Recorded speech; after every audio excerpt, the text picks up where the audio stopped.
Hi friends, welcome to breath cooking and வீலாக்ஸ். நம்ம வந்து Deepavali special ஐட்டம்ஸ்லாம் போட்டிருக்கோம். அதில் ஆறாவது வந்து மைசூர் பாகு தான் செய்ய போகிறோம். அதுக்கு வந்து பால் பவுடர் தேவை. பால் பவுடர் வந்து ஒரு 3/4 கப் எடுத்துக்கோங்க. கடல மாவு வந்து 1/4 கப் எடுத்துக்கணும். 3/4 கப் பால் பவுடர் ஒரு கிண்ணத்தில் போட்டு வச்சுக்கோங்க. அதுக்கப்புறமா வந்து 1/4 கப்பு கடல மாவு வந்து ஒரு கடாயில் போட்டு வெறும் வானிலையிலே போட்டு வறுத்துக்கோங்க. வறுத்துட்டு ஜெல்லடை வச்சு ஜெலிச்சுக்கோங்க. அதுக்கப்புறமா இதுக்கு வந்து எண்ணெயும் நெய்யும் பாதி 1/2 கப்பு எடுத்துக்கணும். இது ரெண்டுத்தையும் நல்லா காய்ச்சி ஒரு கிண்ணத்தில் ஊற்றி வச்சுக்கோங்க. அப்புறம் சர்க்கரையும் 1/2 கப்பு தான் தேவைப்படுது. சர்க்கரையை ஒரு கடாயில் போட்டு கொஞ்சமாக தண்ணி ஊற்றி பாகு காய்ச்சணும். ஒரு கம்பி பதம் அளவுக்கு வரணும். கையில் இது மாதிரி தொட்டு போட்டிங்கன்னா நல்லா கம்பி மாதிரி வரும், அதான் பதம்.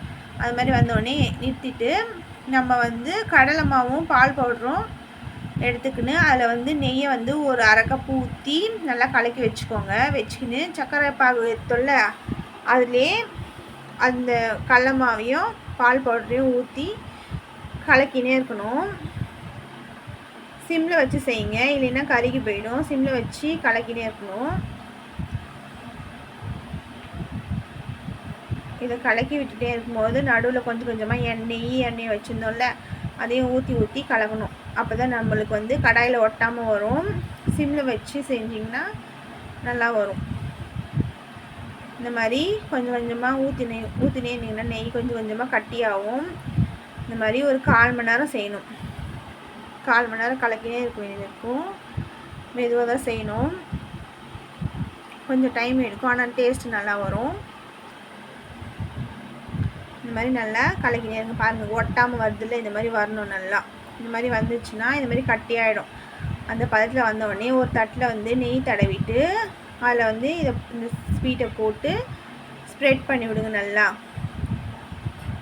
அது பார்க்கும்போதே தெரியும் அந்த ஸ்வீட் ரெடி ஆயிடுச்சுன்னு. இந்த மாதிரி வந்துச்சுன்னா நம்ம இறக்கிட்டு இந்த மாதிரி தட்டில் போட்டு எல்லா இடமும் ஸ்ப்ரெட் பண்ணி விட்டிங்கன்னா ஷேப்பாக வரும். கேக் மாதிரி நல்லா வரும். கொஞ்ச நேரம் அப்படியே விட்டிங்கன்னா ஆறிட்ட பிறகு ஸ்லைஸ் போட்டு எடுத்திங்கன்னா நல்லா வந்துடும். மைசூர் பாக்கு நம்ம கடையில் வாங்குற மாதிரியே இருக்கும். நீங்களும் இந்த மாதிரி செஞ்சு ட்ரை பண்ணி பாருங்கள்.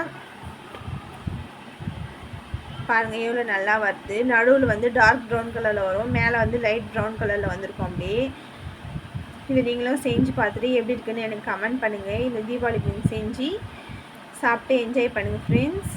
பாருங்கள், நல்லா வந்துட்டுருக்கு. நடுவில் ப்ரௌன் கலரில் இருக்குது பாருங்கள். ஈஸியாக செஞ்சிடலாம். நான் சொன்ன அளவு ஃபஸ்ட்டு போட்டு செஞ்சு பாருங்கள், எப்படி வருது நீங்கள் பாருங்கள். பார்த்துட்டு எனக்கு கமெண்ட் பண்ணுங்கள். இந்த வீடியோ பிடிச்சிருந்தா லைக் அண்ட் ஷேர் பண்ணுங்கள். அப்படியே போகிற போக்கில் சப்ஸ்கிரைப் பண்ணிடுங்க. Bye friends.